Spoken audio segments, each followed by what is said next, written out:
Hey guys, this is Bunny Muffins. I want to show you guys how to play the new Olaf comp. Well, it's not really that new, but it became a lot more powerful in the recent patch, which is patch 11.4, and we can see Olaf in both Slayer and Dragon Soul comps, and we'll go into both of them. We'll go into almost every variation. This is going to be a much more detailed composition guide than we've had in the past, so definitely stay tuned for that. So we're going to be walking through each of the units in the Slayer and Dragon Soul composition. We're going to be going over the entire leveling pattern, all the items you need both for Olaf and for the support units on your team, and then we're going to give you a lot of variations for how to play the early game, mid game, and late game. I think I have 5 or 6 examples of early game compositions that you can try, and I am going to give you all the variations of the late game compositions, which include situations where if you get 1 spatula or 2 spatulas as well. But without further ado, let's just jump right into it. I currently rank Olaf in the S tier in the meta snapshot, and this is because everything else got nerfed, Olaf got buffed, and with all these combined, this is why Olaf is so powerful right now. So going into the comp, this is what like a typical composition can look like at around level 8. You see here that we have the Sejuani Aatrox tank frontline, which is very powerful in almost any composition. We have Morgana and Swain doing some sort of like Siphoner bonus for Olaf for more healing. We have Slayers with Samira and Pike, and we also have the Tristana to give Dragon Soul. So you can have either chosen Dragon Soul or chosen Slayer. Both of them work really well. You could even have chosen Vanguard if you get it on Sejuani. There's a lot of freedom in the chosens, but we'll get into more detail in a little bit. So since I mentioned that you can go for 6 Slayers, let's dive a little deeper into all the Slayer units. So we're starting with Darius. Darius got a recent buff, and he's a very solid mid and early game unit if you itemize him. Olaf, of course, is your main carry. Pike provides utility and crowd control for your team. And Samira is a 5-cost carry, and she'll be the secondary carry in the composition once you find items for her and if you get her 1-star or 2-star. And then Tryndamere is also like a very sleeper powerful unit because every other unit got nerfed, and that means Tryndamere can pull a lot of surprise wins just by himself. Lastly, we have Zed, which is a decent unit in the early game as he can jump to the backline and steal attack damage from enemy carries. So after looking at all the Slayer units, if we're running a 3-Slayer composition, we definitely want Olaf, Pike, and Samira, and if we can't get Samira yet, maybe Tryndamere is the best choice, and if we get a chosen Olaf or Slayer, we'll just go ahead and run Olaf with Pike. And the reason why you want to run Pike over all the other units is because he doesn't need items to be effective. So if you compare him to Samira or Tryndamere or Darius or Zed, they all need items to really succeed, which is kind of like an awkward spot for the Slayer composition. So now let's look into the Dragon Soul units. So you want to have at least the 3 Dragon Soul buff, if not the 6 Dragon Soul buff, depending on what version you're running. So that means you need at least 2 Dragon Soul units. So running down all the Dragon Soul units, we have Aurelion Soul, Brand, Braum, Olaf, Shyvana, Swain, and Tristana. And Aurelion Soul is really good if you have a lot of ability power items because Aurelion does do ability power damage. Brand provides a great single target CC. Braum has a very tanky ability which lets him survive a long time. Olaf, of course, he's Olaf, you're playing him in this comp no matter what, so we'll skip that. Shyvana's a decent unit, and she's like a great item holder for Olaf. Shyvana's kind of like a carry in herself, but not as good as Olaf in the late game. Swain is another Dragon Soul, which even with no items can pull off a lot of damage and provide a lot of utility because he gives Siphoner, and he also has a healing debuff built into his ability. This means you don't need items like Morello or Sunfire to get rid of those pesky healers. The last unit for Dragon Souls is Tristana, which can be used as a great item holder early and mid game, and used as like a trait bot for Dragon Soul or Sharpshooter in case you play Samira. So after that unit rundown, you can see that there are so many combinations we can use to run Olaf. Again, we could use 3 Dragon Soul, 3 Slayer, we could go 6 Slayer or 6 Dragon Soul, and there are a lot of different variations within each of those various compositions. So next, let's go into the leveling pattern. A typical game could look something like this, where at level 4, if you feel strong, you could go ahead and pre-level at 1-4, or reach level 4 at 2-1 without the pre-level. And if you're a little weak, you could just level up naturally at 2-3. For level 5, we want to hit level 5 at around 2-5 while making 10 gold. And if we can't do that, you'll just hit level 5 at 3-1. Typically, I level up to level 5 at 3-1 if I'm lose streaking. For level 6, you always want to hit level 6 at stage 3-2, and you could even debate rolling a little bit here if your team is a little weak or if you're looking for a new chosen. For level 7, I normally hit that at stage 4-1, and again, same for level 6, you could go ahead and roll here, or maybe save and wait till level 8 to roll. This all depends on the strength of your current team and how strong the rest of your lobby is. For level 8, you want to hit level 8 at around stage 4 or 5 if you can stay above 30 gold. If not, go hit level 8 at 5-1 and then roll to 0 there for your comp. And for level 9's kind of rare, so I would hold off on level 9 until you are super stabilized and can really push for a huge econ with a very strong board in like a high roll game at level 8.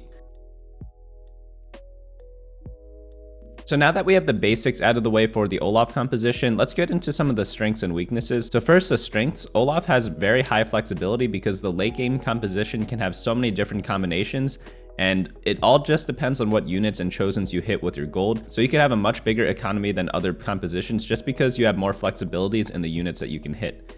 Next is the flexible items. Even though you need certain core units for Olaf, he really doesn't need that many after a Runons. However, I will mention that you need some early game items in order to save a lot of health in the early and mid game. So there are 3 primary weaknesses to the Olaf comp, and this is the units are highly contested. Everyone's playing Olaf right now, so it might be a little difficult to hit him if you're in a lobby where everyone's going Olaf. The core item components are also pretty contested, and these are things like bow and sword, which are his favorites. And lastly, there's no real backline access aside from Runon's Hurricane on the Olaf.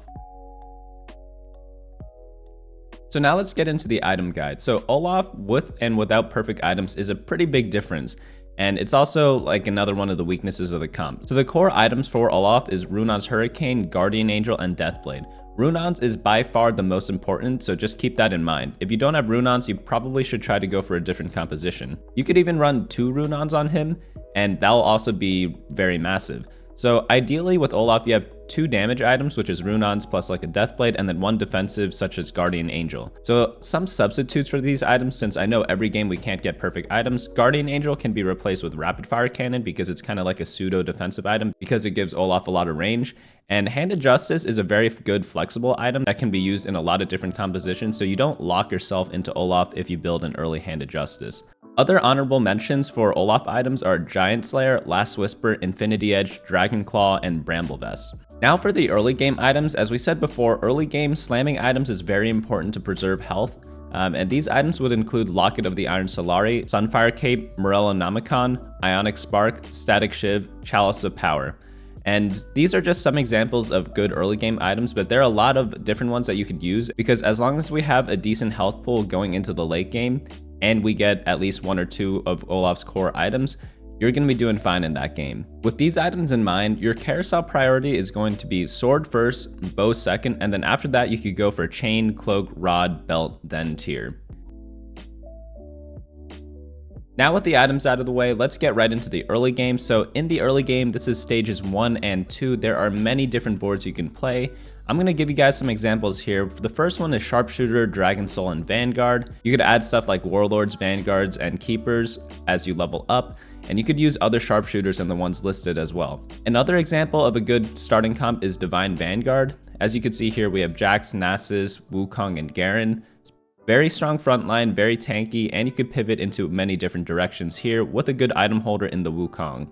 Next up, we have Duelist Enlightened. If you get like a chosen Yasuo early, you could use that into a pivot into Olaf by slamming Runons and Deathblade on him. You have the nice Duelist with Jax and Fiora for your frontline and Janna to provide a lot of utility for your team. And in order to progress this comp, you could add stuff like more Duelists, more Divines, or more Mystics as you level up, and then eventually pivot into the Olaf composition. Another option you have is with Cultist. So a lot of times you get a early drop of Sivir from the neutral rounds in stage 1, and if you just happen to get a Sivir, you could go ahead and try to play Cultist with like Chosen Elise, and then you could use Sivir as your item holder. You could use Kennen or Jarvan as an extra keeper, and then add in a random Sharpshooter to really boost up Sivir's damage. This is also another possibility. And then our last one that we could do is if you get an early Shyvana, similar to the early Sivir, you could just use Shyvana as the item holder, play a bunch of brawlers, add in a couple Dragon Soul, and then just add more brawlers as you level up, and then eventually pivot into Olaf. So I gave you guys around like 5 or 6 options here to try out in the early game. I believe that all of these are really effective into pivoting into the Olaf composition, and you could always build up and just go for those and just like hard force Shyvana afterwards too if you don't see any Olafs, which is what I really like about a lot of these starts. Now that the early game's done, let's get into the mid game, which is stage 3 and stage 4. So as we said before in the leveling section, you want to hit level 6 at stage 3-2 with at least 30 gold, and depending on how strong you are, you need to decide whether you want to roll or not at this level. Typically, if you had a big loss streak in stage 2, you would generally want to roll down at this point. The next thing to consider is leveling up to level 7, which can be done at either 3-5 or 4-1. And you only level up at 3-5 if you need to keep up the tempo of the game and win streak. However, in most of your games, you're going to be leveling up to level 7 at stage 4-1, and you need to evaluate your board strength here. So this is a great time to scout during the neutral round right before this to see how strong your opponents are and decide if you need to roll a lot or a little at this point. One little tip for the mid game is that you need to try to slam whatever usable items you can without sacrificing your core Olaf items, because you really need to save a lot of health at this point in order to buy time before you hit your Olaf 2-star. The reason why you need to do this is because the core composition is very expensive. There are a lot of 4 costs, a lot of 5 costs in this build, so you really need a much bigger economy than you would with other compositions. So I'm going to give you guys 2 examples of what mid-game boards could look like, but again, you could build off of all the comps we laid out in the early game if you need more inspiration. So the first one here is Sivir carry with Cultist, Sharpshooter, and Keepers. As you can see here, we have the Sivir in the backline being the item holder. Kennen and Vladimir and Elise can hold all the other items that you want that you are going to transfer onto your other units later. And Cultist is very strong with the 6 Cultists and the Keeper buff because you just get a Galio really easily. Sivir's going to be doing a ton of damage with the Sharpshooter buff from Tristana, and it's just a pretty nice mid-game board. Next up, we have Shyvana carry, which we talked about before. In this scenario, we have 6 Brawler and 3 Dragon Soul. Keep in mind, you don't have to run these exact units. This is just like a sample board, so if you get a Cho'Gath, go ahead and play that over one of the Tahm Kench's, for example. Now let's get into the late game. Late game is stage 5 and beyond. So you'll want to level up to level 8 at stage 5-1 as we mentioned in the leveling section, and here is where you need to get most of your composition to 2-star. This would include stuff like 2-star Olaf, 2-star Aatrox, Sejuani, Morgana, Pyke, those types of units. You'll also need to decide whether you're going 6 Dragon Soul or 6 Slayer, or 3 Dragon Soul and 3 Slayer. All of these options work, you just need to mix and match to find the best synergies. If you are able to 2-star your entire board, you could think about going to level 9 to find the late game carries such as Samira, adding in a Zillion, or playing like random legendaries such as Yone, Set, and Lee Sin. This is really effective because you don't actually need a chosen unit to fill out your level 8 composition, so at level 9 that unit can literally be anything. Now I'm going to give you guys 4 variations that you can play for this composition. So here's the 6 Dragon Soul, 3 Mage, 3 Slayer build. You can see that we have Olaf frontline with the items, we have the Aurelion Soul frontline with a Guardian Angel, and then Swain he can hold any items, so we'll just slap him in the front line as well. And then in the back line we have Brand, Tristana to provide more Dragon Souls, and we have Samira as a late game carry, and you'll want to put pretty much all your Carousel items on her. Keep in mind in this composition you will need a chosen Dragon Slayer in order to play this, or the Dragon Soul Spatula. Do note that you do not want to frontline your Aurelion Soul without a Guardian Angel, so if you don't have that, just put him in the back near where Tristana or Brand is. The next comp we're going to look into is the 6 Slayer, 3 Dragon Soul composition. So this one is with every Slayer except for Zed. We have Olaf, Tryndamere, Darius, Pyke, and Samira. We have the 2 Siphoners still with Swain and Morgana. If you guys haven't noticed yet, Swain is a very critical unit because he provides Dragon Soul and he's just a strong legendary unit. And then we'll put Olaf on the top right. Sometimes you want him off to the side so that he doesn't tank too many units. And then we have the rest of the team with the Tristana in the back and Samira with Sharpshooter. And notice how we have Samira not in the back row. That's because they changed the range of Samira so that now she doesn't attack as far. So we'll need to move her 1 step forward in order to not walk at the beginning of the fight. One thing to note about this version is that we don't necessarily need Dragon Soul for Olaf. So if you want, you could replace Swain, Morgana, and Tristana for stuff like Aatrox, Sejuani, and Sivir. Next up, we have the 6 Dragon Soul composition with 3 Slayer and Dragon Soul Spatula. So if you do get a Spatula, this is something to explore. And we have Dragon Soul Samira, similar build to the Dragon Soul build from before. We have the Tristana and Swain and Braum and the chosen Dragon Soul to support the Olaf. And then we just frontline all the tank units and backline all the backline units. And then the last composition I want to go over is if you get super lucky with 2 Spatulas, you could run something very fun that looks like this, which is Dragon Soul Samira and Mage Swain. This is a 9 Dragon Soul composition with 3 mages, and it's very strong because Swain with the mage cap gets really tanky and does a ton of damage. So if you do get one of those like 1 out of 10 games where you get 2 Spatulas, this is definitely something I would want to try as like a super capped late game composition. So here are some positioning considerations. For Aatrox, you want to have Aatrox next to Olaf in the opposite corner of the enemy carry. This is because Aatrox will pull units to the Olaf for him to kill. And then another position consideration is for Olaf. He's a little tricky to position because you want him to take a little damage to get his Dragon Soul buff and to get more mana to ultimate, but you don't want him to take too much damage so that he gets bursted down before he does anything. For this reason, most players put him on the left or right corner so that he kind of tanks like a couple units, but not everyone at the same time. And that's also why, I don't know if you guys noticed, but in all the builds we showed, we put 5 units in the front line, and that's just to share the tanking responsibilities of your entire team. If you do get an RFC on Olaf, you will want to just backline him because he'll be a ranged unit, so you don't need to worry about any of that. But if you do have like an RFC on Olaf, you'll want to make sure that you frontline a unit like Tristana so that they die really quickly and then transfer the Dragon Soul buff to Olaf as soon as possible. For Morgana, you'll want to put Morgana in the front line in order to cast really quickly. And the reason behind this is that Morgana, we don't run any enlightened units in this build to support Morgana, so you definitely need a frontline her in order to gain more mana to reduce enemy units' attack damage. The last unit I want you guys to position is Pyke, and Pyke is always going to be on the same side of the enemy carry, and you always want him on one of the sides because he dashes across the whole map, and it just makes the most sense to put him on the edges because he will hit more units if you do it that way.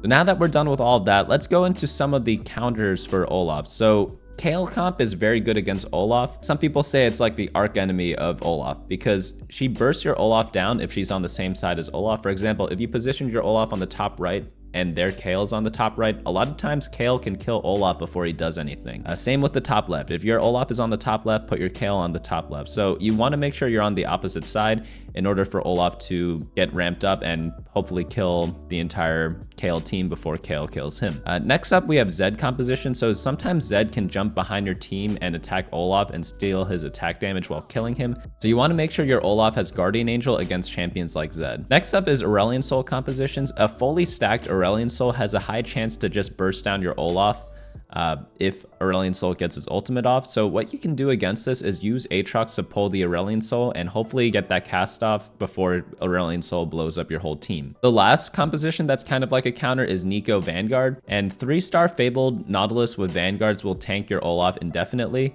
So the only way to counteract this is to build a Last Whisper on a character like Samira or Sivir in order to reduce the armor of all the Vanguard units. So some tips about this comp is that if you do have RFC Olaf, you'll want to put Tristana or any other Dragon Soul unit in the front line to die as soon as possible in order to transfer the Dragon Soul buff to Olaf. Another one is if you play Guardian Angel Olaf, you want to make sure that he gets hit first in the front line. So sometimes you could isolate him in the front in the mid game in order for him to always take the first damage, but make sure you only do this if he has a Guardian Angel. Lastly, always remember Dragon Soul buff transfers to the nearest unit after death, so if you are doing a lot of swaps in your positioning, just make sure that the buffs are going to transfer to the right units that you want them to go to. If you guys want even more detail on how to play Olaf, check out the guide on my website at bunnymuffins.lol. I'll leave a link in the description below as always.